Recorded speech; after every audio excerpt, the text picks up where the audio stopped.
श्री सरस्वती मैया की जय। श्री कृष्णचंद्र भगवान की जय। देखिए, आज हम चर्चा करने वाले हैं श्रावणी उपाकर्म।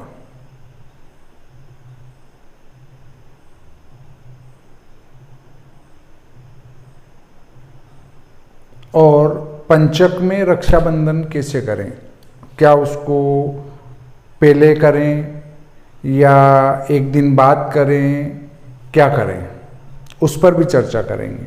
आप वीडियो के साथ जुड़े रहिए और विस्तार से इसकी जानकारी प्राप्त करिए। वीडियो को पसंद करना न भूलें। वीडियो चल रहा है, आप देख रहे हैं और यहाँ उंगली लगा देंगे तो अलग से कोई खर्च नहीं आना है। इसलिए वीडियो देखते हुए लाइक कर ही देना चाहिए, मतलब पसंद कर ही लेना चाहिए। यहाँ सब्सक्राइब लिखा होता है लाल अक्षर में वीडियो के नीचे ही, उस पर उंगली लगाएंगे। उसके बाद यहाँ एक घंटी का निशान खुलेगा, फिर उस पर उंगली लगाएंगे तो 3 निशान खुलेंगे, उसमें ऊपर वाला दबा देंगे तो आप सब्सक्राइबर हो जाएंगे। जैसे ही इधर से एक वीडियो अपलोड किया जाएगा तत्काल आपको सूचना मिलेगी कि इनके द्वारा एक वीडियो आज अपलोड किया गया है। तो देखिए, हम सबसे पहले लेते हैं उपाकर्म पर चर्चा। प्रत्येक वेद का उपाकर्म काल अलग अलग निर्धारित हैं। श्रावणी कृत्य, इसमें एक शुक्ल कमल गुरु हैं, उनने प्रश्न उठाया है कि आप इस प्रश्न का समाधान करें कि श्रावणी उपाकर्म कब किया जाए। देखिए, ऋग्वेदियों के उपाकर्म का काल है श्रावण शुक्ल पक्ष की पंचमी, या फिर श्रावण शुक्ल पक्ष में हस्त नक्षत्र, या श्रावण शुक्ल पक्ष का श्रवण नक्षत्र। ये ऋग्वेदियों के लिए है।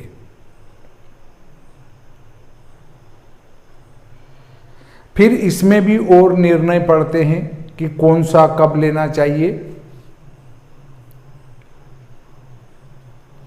सामवेदियों के लिए भाद्रपद शुक्ल पक्ष का हस्त नक्षत्र है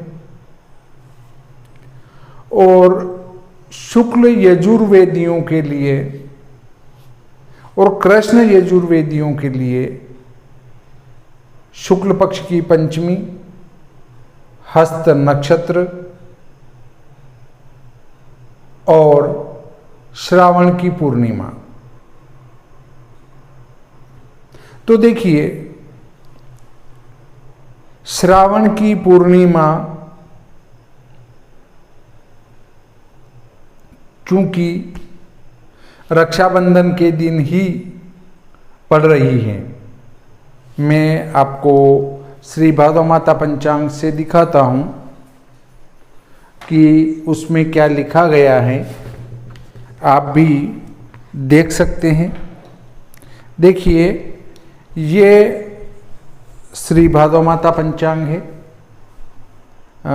निम्मच के अक्षांश रेखांश के आधार पर ही बनता है। निम्मच के अक्षांश रेखांश के आधार पर बनकर ही बाजार में आता है, परंतु ये पूरे भारत में सर्वत्र उपयोगी हैं, क्योंकि स्टैंडर्ड टाइम में समय दिए गए हैं जो पूरे भारत में यथावत उपयोग में लाए जा सकते हैं। केवल इसके सूर्योदय सूर्यास्त में अवश्य ही अंतर प्राप्त होता है।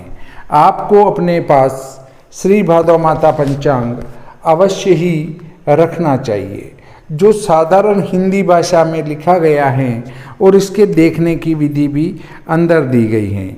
देखिए, इसमें जो श्रावण शुक्ल पक्ष की पूर्णिमा पड़ती हैं वो 22 अगस्त 2021 को पड़ती हैं, वो ये लिखी गई हैं।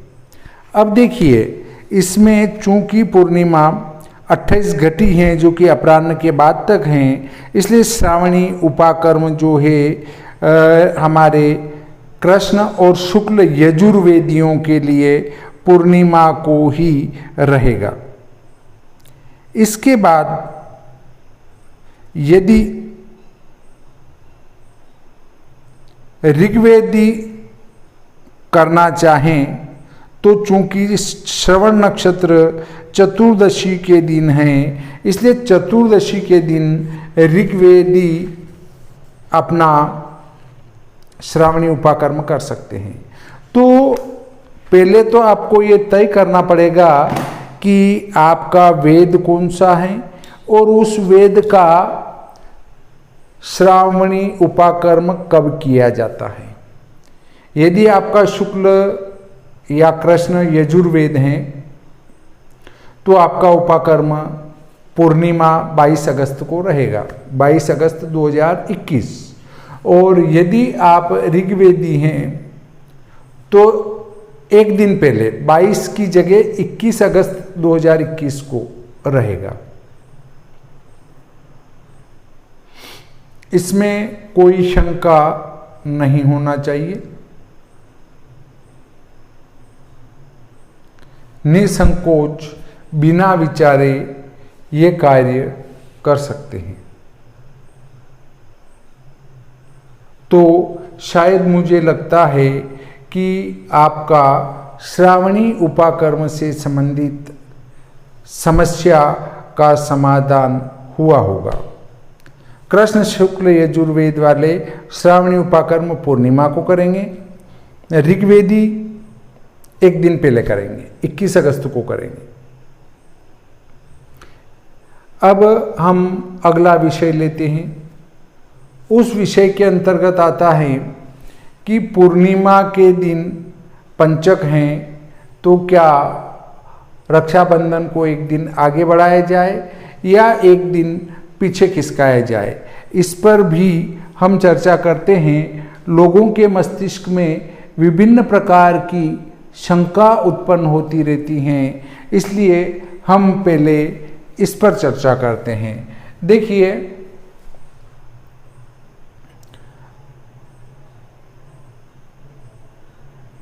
सुबह 8:03 पर मतलब 22 अगस्त 2021 को सुबह 8:03 या पंचांग भेद से 2-5 मिनट आगे पीछे हो सकता है।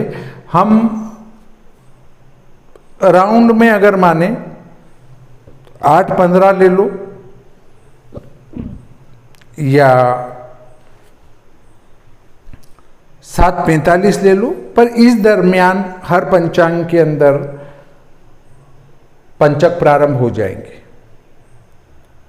मतलब 8 श्री भादव माता पंचांग में 8:03 पर कुंभ पर चंद्रमा आ रहा है। जब कुंभ राशि पर चंद्रमा आता है तो पंचक प्रारंभ हो जाते हैं। धनिष्ठार्ध से रेवती पर्यंत पंचक होते हैं। 4.5 नक्षत्र पंचक कहलाते हैं। तो हम उसमें पहले से ये विचार करते हैं कि पंचक के प्रकार, एक तो सूर्य के अंश के आधार पर पंचक होते हैं और एक नक्षत्र के आधार पर पंचक होते हैं। ये पंचक 2 प्रकार से होते हैं। जैसे बहुत सारे क्या है कि धनिष्ठा से रेवती वाले पंचक को मृत्यु पंचक ने, राज पंचक ने, चोर पंचक ने उनकी श्रेणी दे दी है, जबकि वो भ्रमित है। चोर पंचक, राज पंचक आदि जो 5 प्रकार के पंचक हैं वो सूर्य के गतांशों के आधार पर या वर्तमान अंशों के आधार पर ज्ञात किए जाते हैं, न कि इसके आधार पर इसके आधार पर ही भी कुछ एक लोगों ने इनको वार के आधार पर कन्वर्ट करके, बदल कर, कि ये वार होगा तो वो ये पंचक होगा, न वो वार होगा तो वो ये पंचक होगा, जबकि वो नहीं है। फिर भी हम जो चर्चा करने वाले हैं वो धनिष्ठा से रेवती तक पंचक की करने वाले हैं। मतलब धनिष्ठा से रेवती तक जो नक्षत्र हैं 4.5, वो जो पंचक हैं उसकी चर्चा कर रहे हैं हम। तो देखिए, सुबह से ही पंचक लग जाएंगे और 5 दिन रहेंगे। तो क्या राखी को आगे बढ़ा दिया जाए 5 दिन बाद, या राखी को 1 दिन पहले मना लिया जाए, इस पर चर्चा करेंगे। तो कहने का अर्थ ये आता है कि पंचक में राखी बांधना या किसी भी प्रकार का कोई शुभ कार्य करना, ग्रह आरंभ, गृह प्रवेश, पुनर्विवाह, पहली बार विवाह, यात्रा, भ्रमण, आपके कोई भी शुभ कार्य हैं तो वो सभी शुभ कार्य कर सकते हैं, इसमें कोई दोष नहीं है। जब पंचक में विवाह हो रहा है, कन्या वरण हो रहा है, वर वरण हो रहा है, वधु प्रवेश हो रहा है, द्विरागमन हो रही है, यात्रा हो रही है, गृह आरंभ, फिर गृह प्रवेश, उसके बाद समस्त मांगलिक कार्य इसमें हो रहे हैं पंचक में, तो रक्षाबंधन का क्या दोष होगा? अर्थात पंचक का राखी या रक्षाबंधन से कोई संबंध नहीं है। अर्थात पंचक है तो भी पूर्णिमा को राखी बांध सकते हैं, और पंचक नहीं है तो भी पूर्णिमा को राखी बांध सकते हैं। इसमें किसी भी प्रकार का कोई दोष कहीं से कहीं तक नहीं है। दूसरी बात आती है कि पंचक में केवल 5 कार्य वर्जित है। नंबर 1 छत डालना, नंबर 2 पलंग बनाना, नंबर 3 काष्ठ संग्रह करना, नंबर 4 दक्षिण दिशा की यात्रा, नंबर 5 शवदाह। तो ये 5 कार्य छोड़कर बाकी जितने कार्य बचते हैं वे सभी के सभी पंचक में कर सकते हैं। पंचक में इनका कहीं से कहीं तक कोई दोष नहीं दिखता है, इसलिए आप बिना विचारे पंचक के अंदर रक्षाबंधन निर्बाध रूप से कर सकते हैं। अर्थात कोई भी आपको पंचक को लेकर भ्रमित करना चाहे तो भ्रमित होने की आवश्यकता नहीं है। मेष राशि वाला इस रंग की राखी बांधेगा, वृषभ राशि वाला इस रंग की राशि बांधेगा, उससे कोई लेना देना नहीं है। उस राखी का कलर मांगलिक होना चाहिए। मांगलिक का अर्थ ये है कि काला कलर ना हो। मन में राखी को देखकर प्रसन्नता आती हो ऐसा रंग मांगलिक का मतलब है। केसरिया रंग हो सकता है, लाल रंग हो सकता है, जो हमें शुभ रंग और अच्छे लगते हैं, जो हमारी ध्वजाएं बनाई जाती है उस प्रकार का रंग हम ले सकते हैं, परंतु काला नहीं लेना चाहिए। तो अब देखो, आपको बहुत सारी राखी के ऊपर बातें आएगी कि बहनें अपने भाई को इस रंग की राखी बांधे, इस राशि वाले को जो है इस रंग की राखी बांधे, तो ये भ्रमित करने वाली बातें हैं। राशि से राखी का क्या संबंध है? कोई संबंध नहीं है। 12 ही राशि वाले को राखी बांधना चाहिए, और वो भी मांगलिक कलर की, मतलब शुभ कलर आपको जो लगते होंगे साहब ये तो बहुत बढ़िया कलर है, उस कलर की, उस रंग की राखी अपनी कलाई में बहन से बंधवाना चाहिए। तो शायद आपका समाधान हो चुका होगा। अगर कोई भी ऐसी बात आती है कि इस रंग की राखी बांधें, ये खाएं, वो पिएं, उधर देखें, उधर देखें, कुछ नहीं। अपने को पूर्व में मुख बैठना है या अपने को उत्तर मुख बैठना है। बहन को पूर्व मुख या उत्तर मुख बिठाना है, फिर राखी बंधवाना है। बाकी की बातें व्यर्थ है। राखी रक्षा सूत्र है, जो एक बहन आपकी कलाई में राखी बांधकर आपकी मंगल कामना करती है कि हे प्रभु, मेरे भाई को आने वाले कष्टों से बचाना, उसकी रक्षा करना, मैं ये इसके कलाई में रक्षा सूत्र बांध रही हूँ। तो इस प्रकार बहन मंगल कामना करती है, तो इसमें उस कलर की राखी से कोई लेना देना नहीं होता है। इस प्रकार आज का ये प्रकरण यहीं समाप्त करते हैं। श्री सरस्वती मैया की जय, श्री कृष्णचंद्र भगवान की जय।